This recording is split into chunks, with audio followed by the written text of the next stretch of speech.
Dice así: después de algunos días, Pablo dijo a Bernabé: volvamos a visitar a los hermanos en todas las ciudades en que hemos anunciado la palabra del Señor, para ver cómo están. Y Bernabé quería que llevase consigo a Juan, el que tenía por sobrenombre Marcos. Pero a Pablo no le parecía bien llevar consigo al que se había apartado de ellos desde Panfilia, y no había ido con ellos a la obra. Y hubo tal desacuerdo entre ellos que se separaron el uno al otro. Bernabé, tomando a Marcos, navegó a Chipre, y Pablo, escogiendo a Silas, salió encomendado por los hermanos a la gracia del Señor, y pasó por Siria y Cilicia, confirmando a las iglesias. ¿Qué pasaría o qué pensaría o cómo se sentiría usted si usted tiene una invitación a un teatro para un gran concierto de la música de Mozart o de Beethoven?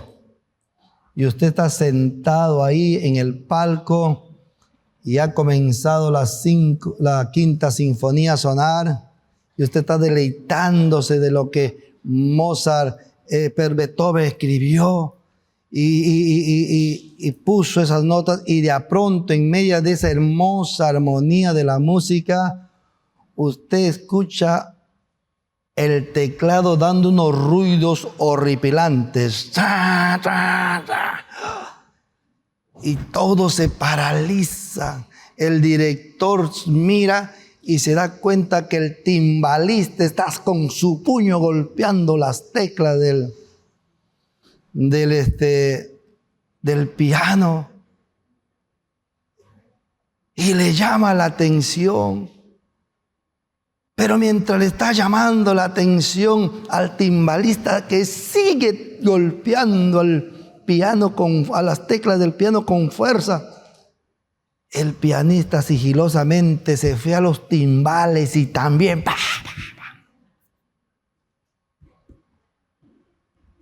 Eso es un gran pleito, ¿no? Y eso es lo que en estos pasajes, en estos versículos, hoy vamos a ver. Por eso que el tema de hoy es conflicto entre los santos. ¿Quién tiene la culpa? ¿Quién tiene la culpa en el conflicto entre los santos? Desde el capítulo 1 hasta el capítulo 14 en el libro de Hechos, vemos una hermosa unidad en la iglesia. Una hermosa armonía de trabajo, de propósito.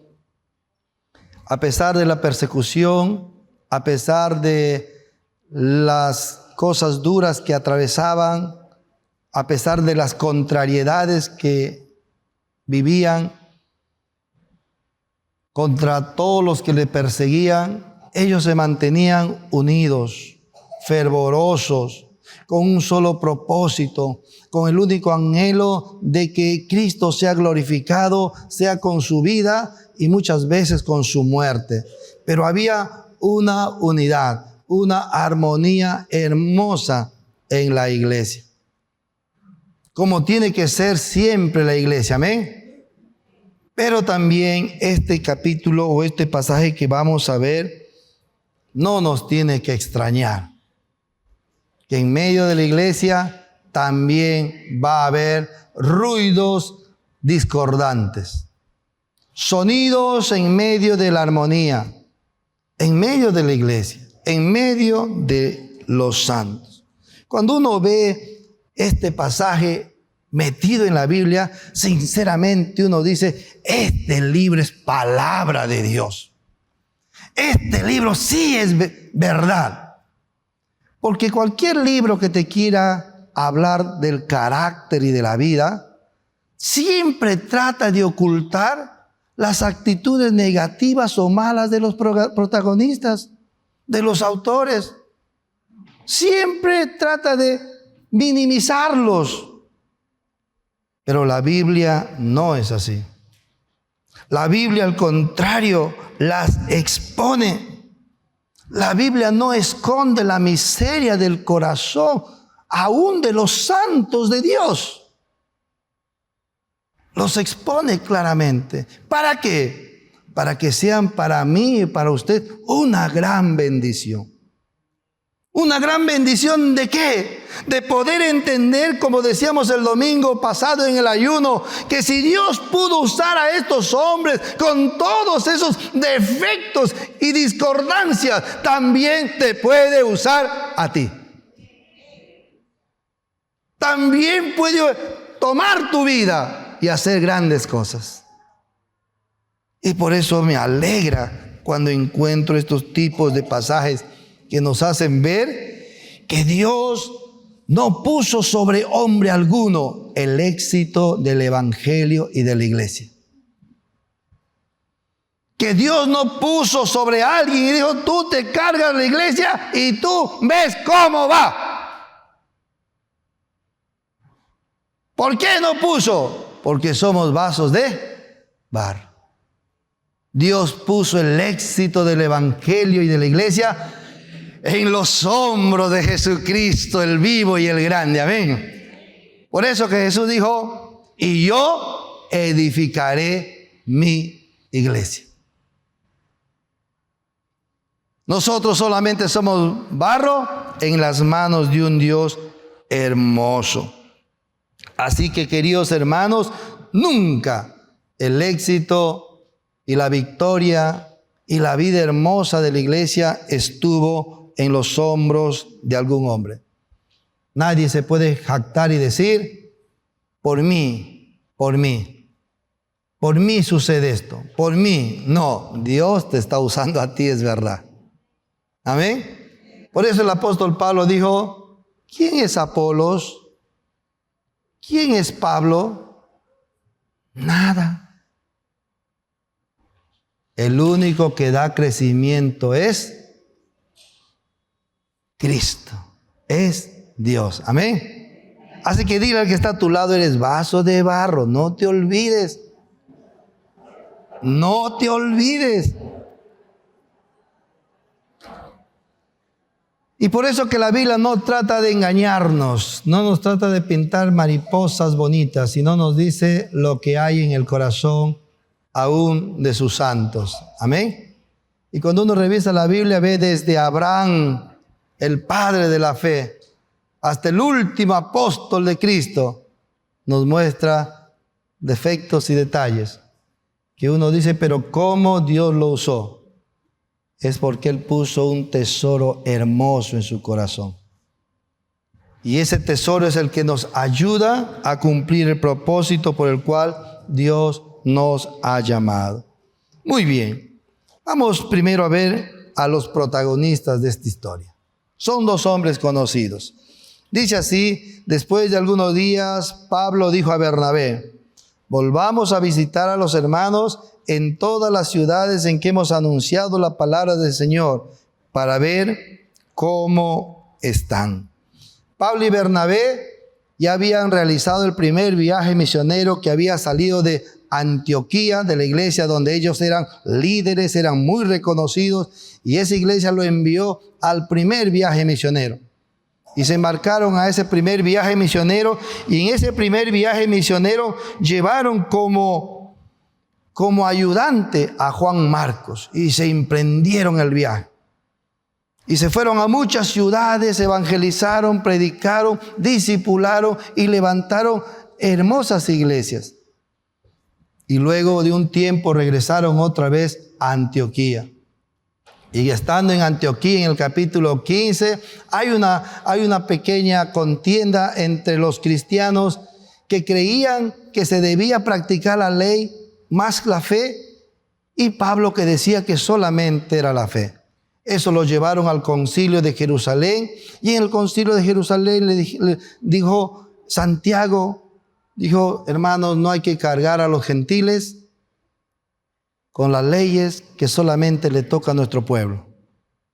A ellos solamente hay que permitirles que no coman sangre, no estén cerca al ahogado, que no participen de inmoralidades sexuales, Y con eso basta. Y el pueblo se alegró, una linda felicidad, diciendo, wow, porque yo pensaba que voy a cargar los sábados, yo pensaba que voy a hacer tantos ritos que ellos hacían, los judíos. Y eso no, basta la fe. Pero por amor a nuestros hermanos judíos, no coman sangre. Por amor a los hermanos judíos, no toquen a los muertos. Por amor a los hermanos judíos, no toquen a los ahogados. Y por amor a los hermanos judíos, no practiquen inmoralidades sexuales. Y la iglesia se levantó, se alegró, creció, y Pablo y Bernabé fueron los motores para que esa iglesia desarrolle discípulos, desarrolle nuevos líderes. Y entonces viene este momento donde Pablo le dice a Bernabé, Bernabé, vamos a las ciudades, vamos a visitar a los hermanos que hemos dejado en las ciudades en nuestro primer viaje misionero. Y qué bonito el corazón de Pablo, hermano. Y ese es el corazón que tú y yo como iglesia debemos tener. Cuando nosotros, por la gracia de Dios, hablamos a alguien de Cristo y ese alguien recibe a Cristo, ¿quién es el encargado de visitarle? El pastor. No, el encargado es aquel que le ha transmitido el evangelio, porque se ha puesto en su cuidado, porque se ha dicho, ese es mi hijito que Dios me ha dado. Dios ha permitido que por la gracia de él yo le pueda predicar el evangelio. Ha recibido a Cristo, voy a cuidarlo. Y ese es el corazón de Pablo, y ese es el corazón de cada líder. Y Pablo le dice, vamos a visitar a... Y entonces Bernabé le dice, ¡vamos! Entonces queremos ver primero, antes de entrar al conflicto, queremos ver a los protagonistas. ¿Quién es Bernabé? Ya es un hombre conocido. A Bernabé lo conocimos en el capítulo 5 de Hechos. Su nombre no es Bernabé, su nombre en realidad era José, pero le pusieron o lo cambiaron por el nombre de Bernabé, porque este hombre era un consolador, un hijo de consolación. Este hombre tenía el corazón de poder ponerse en las zapatillas del otro. Este hombre tenía el corazón de poder sentir lo que el otro sentía. Y por eso le llamaron este hombre consuela, alienta. Nunca critica, siempre está diciendo, debe tener un motivo importante por lo cual ha fallado. No es como muchos que dicen, ella siempre es así. Bernabé no era así. Bernabé era un hombre consolador y cumplía ese papel muy bien en la iglesia de Cristo. Porque cuando vio gente necesitada, agarró su propiedad, lo vendió y dio el dinero a los apóstoles y dijo, repartan para mis hermanos que están más en hambre. Yo todavía estoy gordito, que ellos coman. Y lo repartió. Bernabé es ese tipo de corazón. En Hechos 11:24 dice de Bernabé que era varón bueno, lleno del Espíritu Santo, lleno de fe. ¿Qué marcas de este hermoso hombre? Bernabé fue el hombre que discipuló en la primera etapa de su vida cristiana a Pablo. Cuando Pablo se convirtió, nadie creía que se había hecho cristiano. Todos creían que Pablo era un espía, que estaba entrando, que quería entrar sigilosamente a la iglesia para saber quiénes eran, atraparlos, encarcelarlos o matarlos. Así que cuando Pablo comenzó a acercarse a la iglesia, todos los rehuían, hasta los apóstoles se alejaban. No, ese es malo. Pero Bernabé, que siempre se pone en el zapato del otro, se acercó, le escuchó y entendió que fue tocado por Cristo. Descubrió que había visto a Cristo resucitado. Su vida no era igual. Y habiendo descubierto eso, le lleva a Pedro y a todos los apóstoles. Chicos, él es cristiano de verdad. Su corazón ha cambiado. Ya no es el mismo. Y le presenta a la iglesia. Y la iglesia comienza a disfrutar de él. Qué hermoso el corazón de Bernabé. Qué precioso este corazón de este hombre. ¿Cuál es el otro protagonista de esta historia? Es el apóstol Pablo. Pablo, un hombre que muchos dicen que es el mejor teólogo que haya existido en el mundo entero.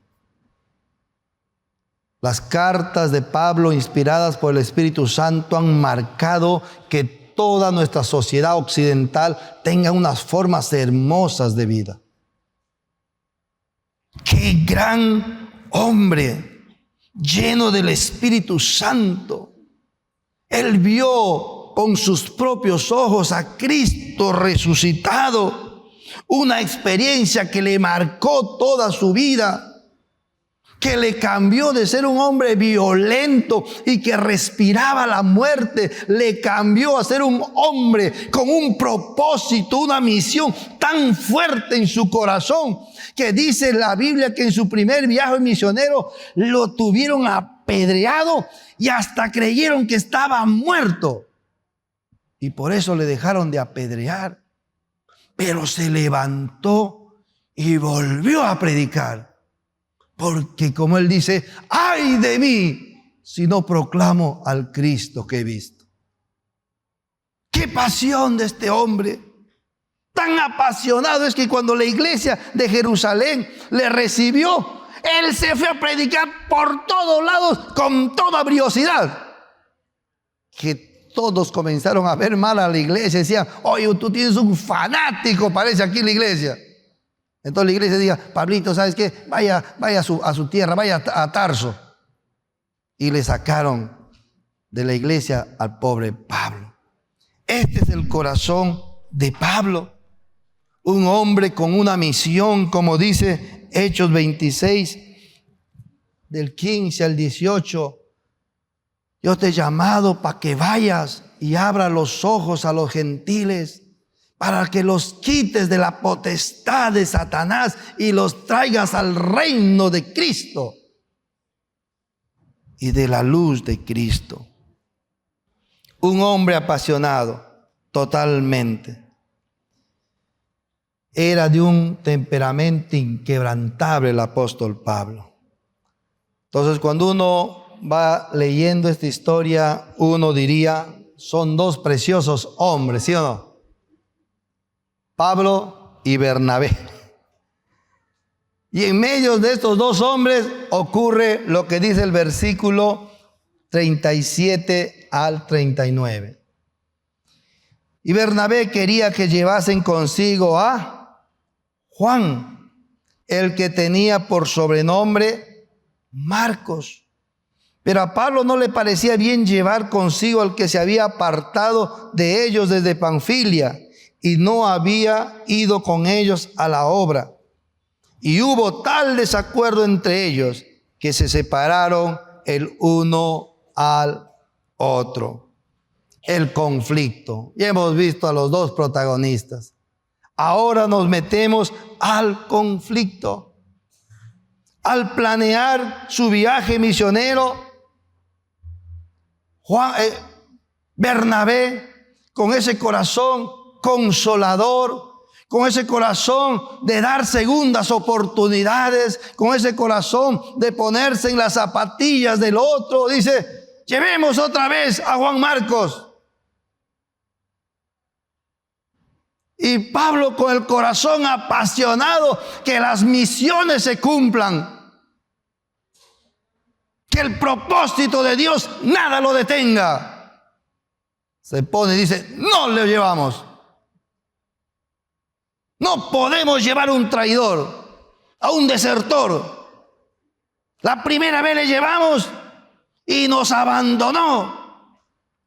Ni siquiera se despidió, se fue dejando todo. Y tú sabes cómo hemos tenido que padecer esto. No vamos a llevar a otro desertor. Y dice la palabra ahí, el 39, que eso lo llevó a un tal desacuerdo. Subraya esta palabra, tal desacuerdo. Porque esta palabra, tal desacuerdo, en el griego es paroxismo. ¿Sabes qué es un paroxismo? Son unas emociones calientes que se nota. Un desacuerdo es algo que sientes que viene un vapor y todos saben que tú vas a reventar. Porque aunque eras pálido, ahora estás chaposo. Pero no solamente eso, sino que tus gestos son que notan todos que están con una emoción alterada. Eso sucedió en estos dos grandes hombres. Y cuando uno ve eso, dice, ay Señor, si eso le pasó a Pablo y Bernabé, hombres de Dios, llenos del Espíritu Santo, amados por su iglesia, ay Dios, ¿qué nos puede pasar a nosotros? Y por eso a mí me alegra sinceramente tener estos versículos aquí en la Biblia. Porque aquí vamos a ver gracia de Dios en medio de estos conflictos.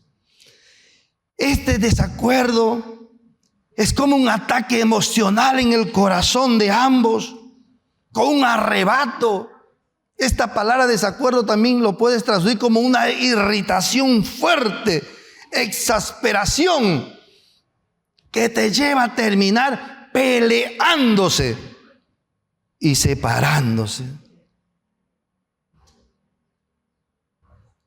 Seguramente Pablo le decía, Bernabé, ¿no te acuerdas lo que nos ha hecho? Tú siempre eres así, dando oportunidades a ese malo. Ya no vale, no sirve. ¿Qué otra oportunidad, otra oportunidad? ¿No has visto cómo nos abandonó? Tal vez porque es tu primo. Le estás dando otra oportunidad. Como dicen en la célula, es porque es su amiga, por eso la hermanita le hace a ella así. Y seguramente Bernabé le dice, ¿y qué tienes tú, Pablo? ¿Acaso yo lo hago con él? ¿No lo hice contigo? Cuando todos te aborrecían, cuando nadie quería, ¿no me acerqué yo contigo? ¿Y no te conocí y te presenté a todos? Ahora porque eres el apóstol me haces así. Hermano, esas palabras de una tal desacuerdo eran así. Y toda la iglesia mirándole ahí.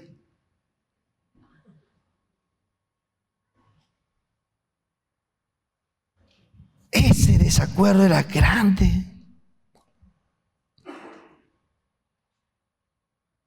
¿Quién tiene la culpa, hermanos amados? ¿Quién tiene la culpa ahí?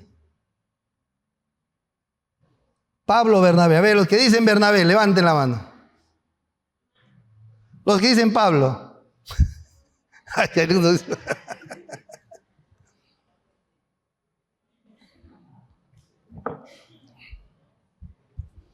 Hermanos queridos, ¿por qué le echaríamos la culpa a Bernabé si Bernabé quería dar oportunidad?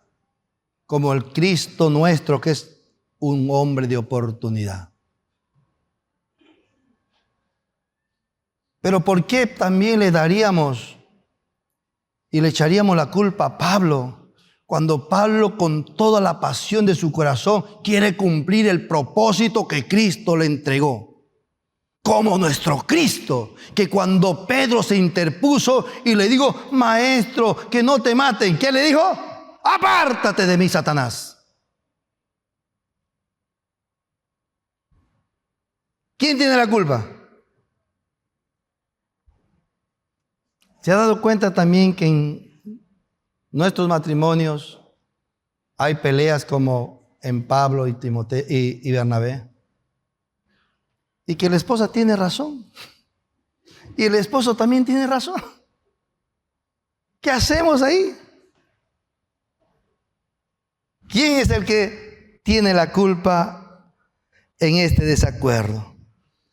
Algunos comentaristas bíblicos, para poder espiritualizar este pleito, este desacuerdo, dice, bueno, Dios usó este desacuerdo para una bendición y multiplicar un ministerio en 2 ministerios. Pero no, mi querido hermano.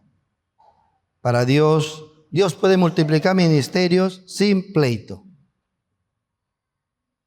Dios puede multiplicar muchas células sin que nos peleemos. Así que eso solamente es espiritualizar un pecado. Por eso que Dios nos permite entender quién tiene la culpa. Vamos a ver quién tiene la culpa, amén. Y para eso nos vamos al querido al hermano de Jesús, a Santiago. Vamos a Santiago. En el capítulo 4, tal vez tengamos la respuesta a quién tiene la culpa. Santiago capítulo 4, versículo 1 dice así: ¿de dónde vienen las guerras y los pleitos entre vosotros?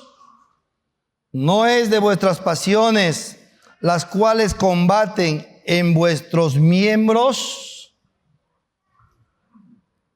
En la versión PDT de la Biblia dice así: ¿de dónde vienen todos los conflictos y peleas que hay entre ustedes?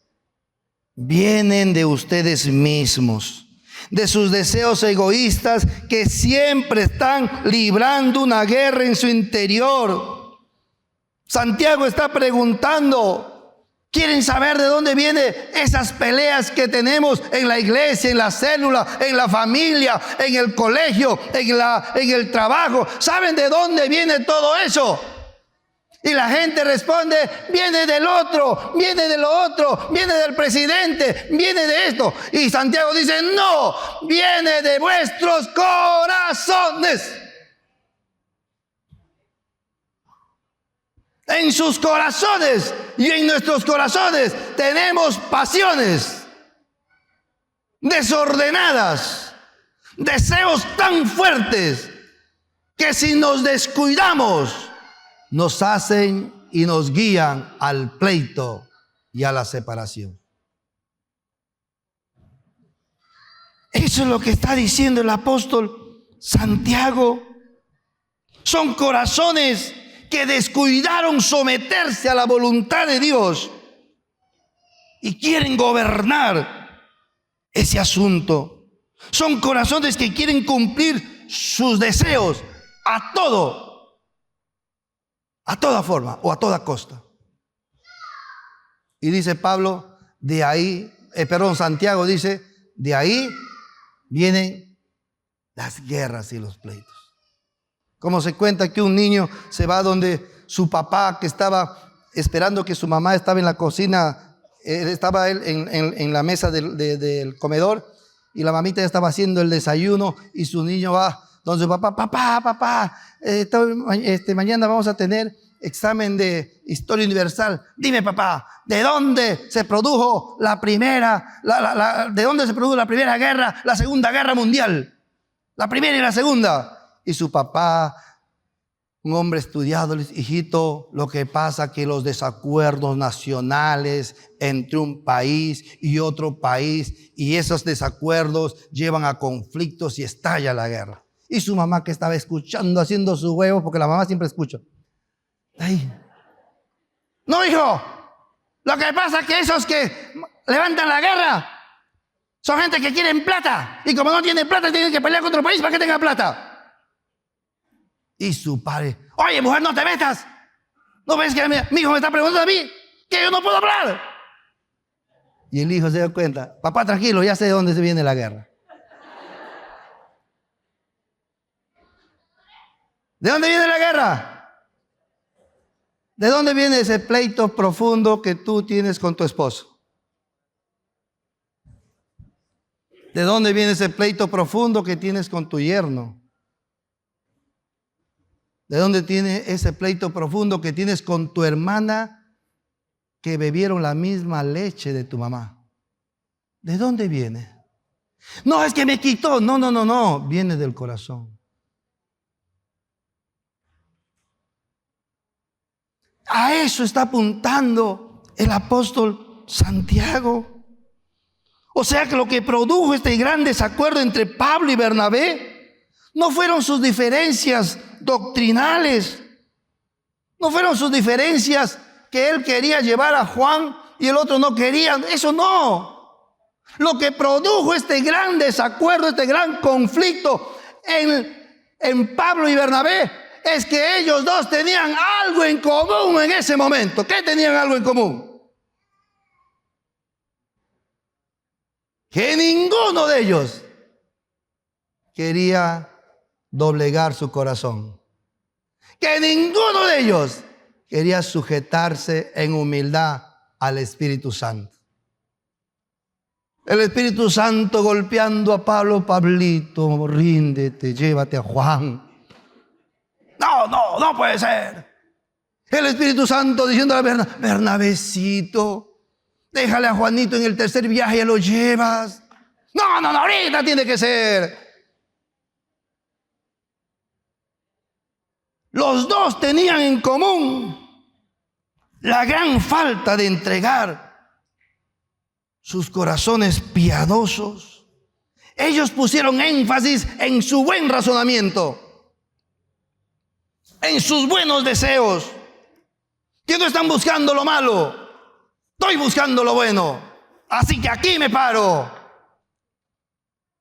Se olvidaron de dejarse controlar por el Espíritu Santo, el cual dice que su primer fruto es el amor.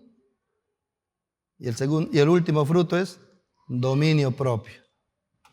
Y esto es lo que estos dos grandes líderes, apóstoles de Dios, no tuvieron. El desacuerdo no fue por diferencias de doctrinas. Ellos llegaron a pleitear porque se apasionaron por las formas externas, por las maneras de cómo hacer el ministerio, por las maneras de cómo llevar las cosas. Ellos pelearon por eso. Y a veces eso trae pelea en la casa, ¿sí o no?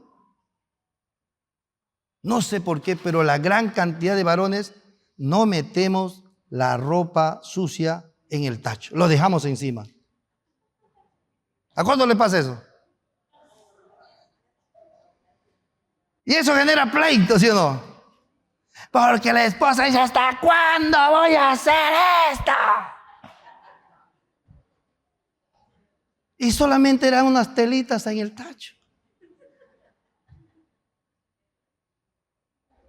Y son mujeres llenas del Espíritu Santo.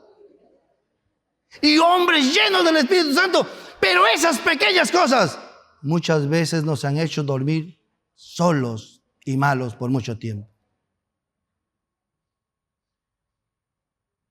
Separados. Por eso que este versículo nos está mostrando que aunque estemos llenos del Espíritu Santo, aunque estemos en el propósito y el razonamiento claro de lo que Dios quiere, es mejor pensar en la unidad que pensar que tú tienes razón. La cantidad de veces que este hombre, hermano, ha peleado en su casa porque quería que se sepa que yo tengo razón. La cantidad de veces que he creado arrugas en mi esposa solamente porque yo tengo razón, porque sé que soy cabeza y Dios dijo así, sin saber que estoy separando y destruyendo el hogar. La cantidad de veces que una mujer Divide su hogar porque dice, yo tengo razón y a mí no me pisas porque yo por algo he estudiado. Ay de mí, si no hubiese estudiado, ay si hubieses abusado, pero sé que soy profesional. Él tiene toda la casa fea. Y lo peor, que ni Pablo ni Bernabé se daban cuenta en ese momento. Este desacuerdo fue grande. Años más tarde, por la vejez, por la madurez en el espíritu, Pablo se da cuenta que ha obrado mal y que no es el espíritu de Cristo poner primero los pleitos y los anhelos, sino la unidad de la iglesia. Y por eso escribe en Gálatas 5:26, nos dice, no nos hagamos vanagloriosos, provocándonos unos a otros. No nos hagamos eso. Él es el que escribe, el apóstol Pablo escribe el capítulo 13 de 1 de Corintios y dice, el amor todo lo sufre. Porque esta ocasión Pablo no la quiso sufrir. Pero ya maduro, dice, el amor todo lo sufre. El amor no se irrita. El amor no busca lo suyo. Pablo estaba recordándose de esa pelea con su amigo. Y dije, ¿cómo la malogré? ¿Cómo no pude doblegarme ahí? Y hubiese tenido unidad con mi dulce Bernabé.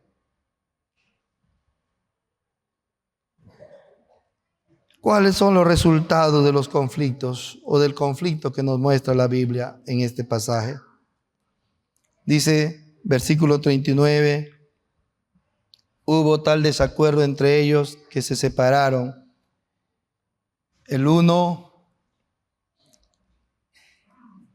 Separaron el uno del otro. Bernabé, tomando a Marcos, navegó a Chipre, y Pablo, escogiendo a Silas, salió encomendado por los hermanos a la gracia del Señor.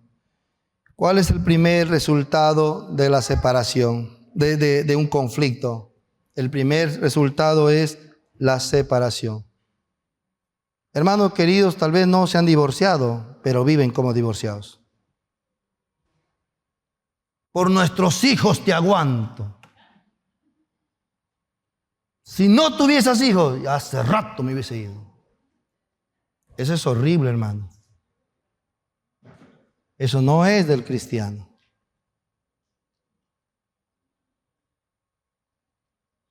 Al cristiano Dios nos invita a amar.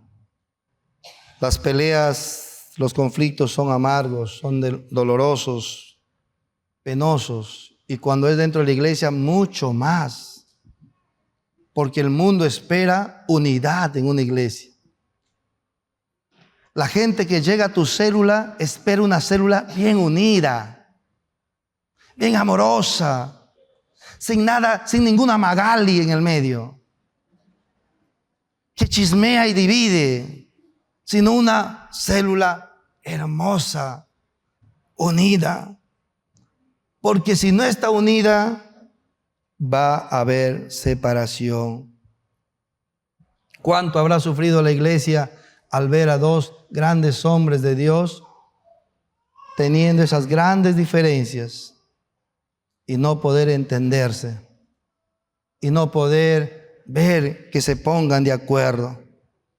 Y hermanos queridos, si había algún nuevo en la iglesia de Antioquía, al ver a Pablo y Bernabé peleando, esa ha sido su última visita a la iglesia. Dice, bueno, yo venía a la iglesia porque pensaba que en la iglesia iba a haber linda armonía, y total son los mismos conflictos que afuera. Chaucito. Y hay mucha gente que así también llega a la célula y se percatan que tú y tu esposo no son uno. ¿Y cómo se percatan? Porque hay paroxismo. Aunque le digas amor, pero le dices mirándole, amor. Tú quieres mitigar las palabras. Con tus palabras quieres mitigar tu división diciéndole amor. Y todos a veces no se llevan bien. Y me va a hablar de matrimonio todavía. No, ahí no.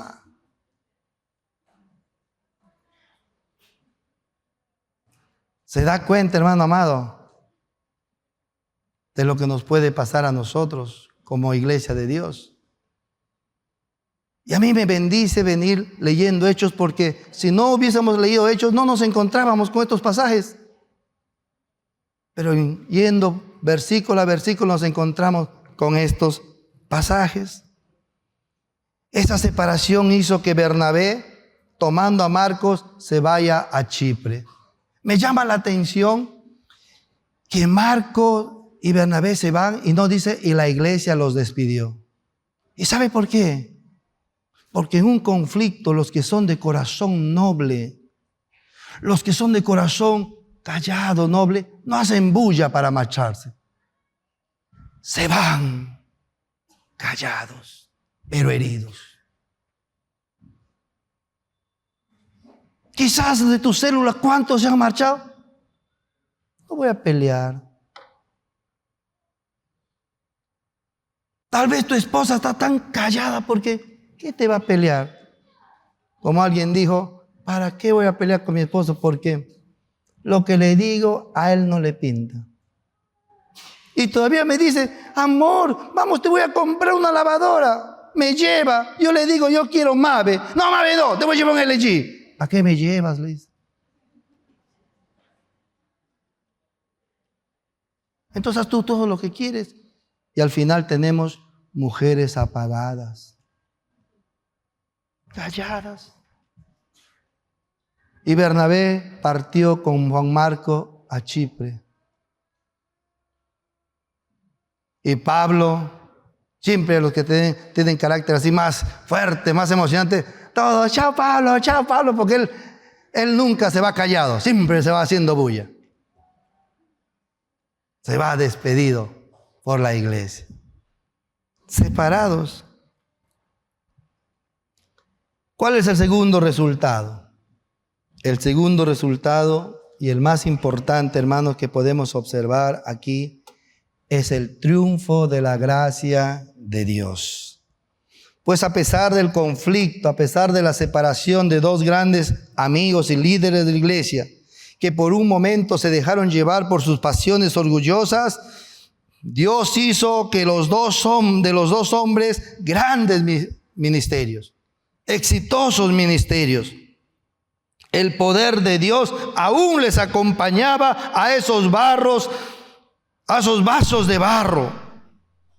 Aunque no está registrado en la Biblia, los historiadores narran que Bernabé en Chipre hizo un ministerio evangelístico grande que afectó bastante esa isla. Y producto de eso murió como un mártir quemado. En cambio de Pablo, la iglesia, Lucas sigue la vida de Pablo mostrándonos todo el éxito en su trabajo. A pesar de lo que Pablo y Bernabé habían por un momento seguido a su corazón y no a la voluntad del Espíritu Santo. Y eso nos hace volver a recordar lo que decíamos al inicio, que el éxito de nuestra vida, del Evangelio, de la iglesia, no está en nosotros. Amén. Te aseguro, si te pones a pensar bien, tú estás aquí no por ti. Es Dios que te ha extendido la gracia. Que aunque has cometido errores y has tomado malas decisiones, te ha rescatado. Ha hecho que esos errores aún te sirvan para estar donde estás. Amén. Esa es la gracia de Dios. Y eso es lo que podemos ver en Pablo y en Bernabé. Y Bernabé se fue con Juan Marco y le discipuló tan lindo a este hombre que se puso ser un hombre siervo de Pedro. A tal punto que el apóstol Pedro dice, mi hijo Marcos. Y este Marcos es el que escribió el Evangelio según San Marcos. A uno que le habían dicho, no sirve. un hombre le restauró y le dio un valor hermoso. Amén. Eso es lo que nos toca hacer en nuestra célula, hermanos líderes. Restaurar. Amén. Darle una segunda oportunidad. Visitarles. Levantarles. Porque no depende de nosotros, sino del poder, del tesoro que Dios ha puesto en nosotros. Su Espíritu Santo. Mírale al que está a tu lado y dile, tú vas a ser grande en el Señor.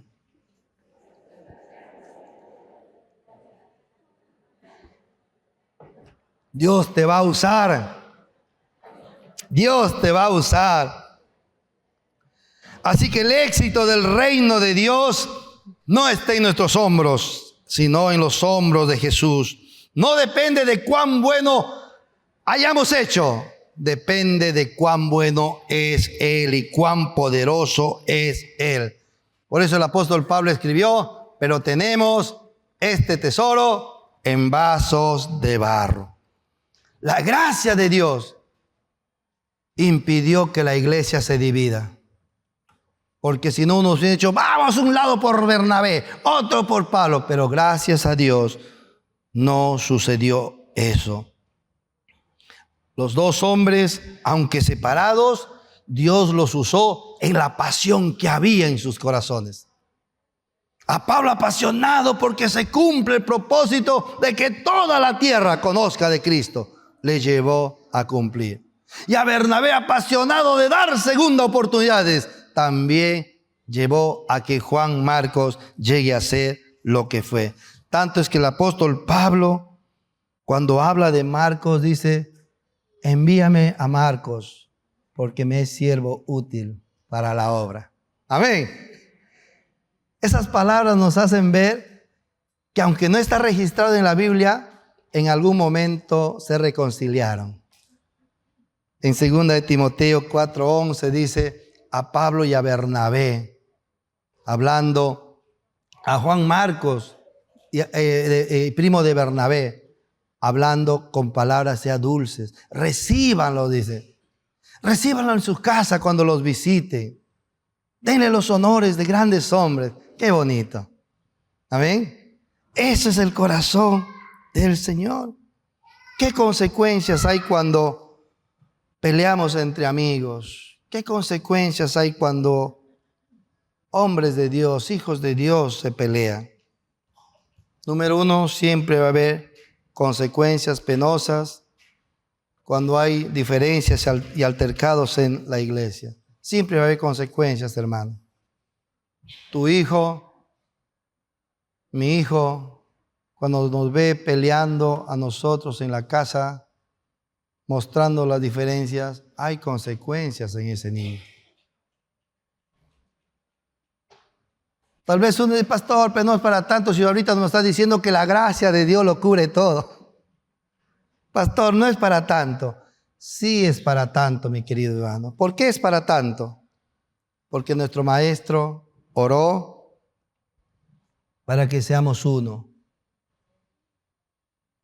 No para que seamos dos o tres, sino para que seamos uno, un solo corazón, una sola mente. Él dijo así, Padre, como tú, Padre, en mí y yo en ti, que también ellos sean uno en nosotros, para que el mundo crea que tú me enviaste.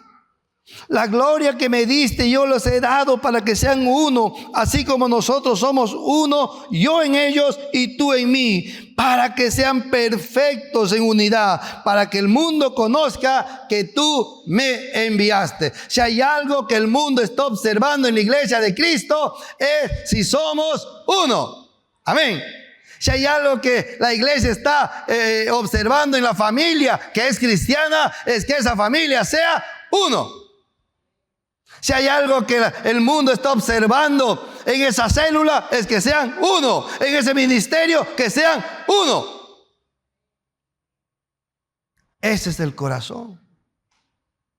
Pastor, pero no me gusta lo que el líder, cómo hace. Hermano, esas son cosas externas. ¿Por esas cosas externas vas a separar? ¿Por esas cosas externas vas a dividir? Prefiere que prevalezca la unidad. A veces nos ponemos como Bernabé tan ocupados, tan preocupados para que se cumplan nuestros deseos, nuestras pasiones, nuestros sueños cristianos y la misión que nos se ha dado. Y descuidamos la verdad de buscar la unidad. Muy pocas veces somos diligentes en cuidarla. Y la Biblia nos dice, busca la paz y síguela. Y en otro pasaje dice, en cuanto dependa de ti, estate en paz con todos. Amén. En cuanto dependa de ti, descubre que perder es ganar. Descubre que el que pierde gana, porque al someterte a la voluntad de Cristo, Él va a hacer todo lo posible que tú llegues a donde querías llegar. Eso es precioso, hermanos queridos. Así que, ¿qué principios podemos entender en este pasaje? Número 1, que las disputas son resultados ¿de qué? ¿De tu esposo? ¿De tu esposa? Las disputas son resultados de mi corazón orgulloso, que no busca la unidad que Cristo quiere, sino busca que se cumpla lo que Él quiere. Y muchos cristianos, ¿cómo nos defendemos? Es que yo tengo celo de Dios. Es que yo soy muy espiritual. Y no buscamos la unidad. Segundo principio es que cuando nos sometemos a la unidad del Espíritu Santo, cuando no nos sometemos a la unidad del Espíritu Santo, nuestra mayor fortaleza se vuelve nuestra mayor debilidad. Escúcheme bien, cuando no te sujetas a la voz del Espíritu Santo, lo que es tu fortaleza se vuelve tu debilidad. Pablo tenía una mente clara, una lógica hermosa. Usted lee los libros de Pablo y usted va a encontrar qué sorprendente su forma de mirar. Pero como Pablo estaba guiado por la carne, esa mente le dio en la yugular al pobre Bernabé. Tú siempre, y es tu primo. Igualito Bernabé, era muy apasionado, quería dar siempre segundas oportunidades, pero estaba tan fuerte eso en él, que cuando la carne lo tomó, dijo, no me importa lo que diga Pablo, no me importa ir a ese segundo viaje misionero con él, con tal que le dé una segunda oportunidad. Nuestra fortaleza, cuando está en la carne, se vuelve una gran debilidad. Tercer principio, cuando hay conflicto, nuestro objetivo debe ser el amor vestido de humildad, pues nuestro maestro es Cristo. Filipenses 2, 5 al 7. Cuarto principio, durante una disputa, cuando comenzamos a ver que las cosas se calientan, consideremos nuestra debilidad como personas y no la supremacía de nuestra autoridad. Cuando ya sentimos que el fuego está encendiendo, no te quedes diciendo, soy el Padre, yo no me muevo, el que se mueva. No, huye. Dice, prefiero que haya unidad en la casa. Prefiero que el aroma de Cristo permanezca en la casa y no haya fuego del infierno. Pablo a los corintios que siempre cuestionaban su autoridad de apóstol, su autoridad de enseñarles a vivir, él les dice en 2 Corintios capítulo 12, versículos 9 y 10, le dice, me gloriaré de mis debilidades, porque cuando soy débil, entonces me vuelvo fuerte. Amén. Quiero terminar con el Salmos 133, amados hermanos.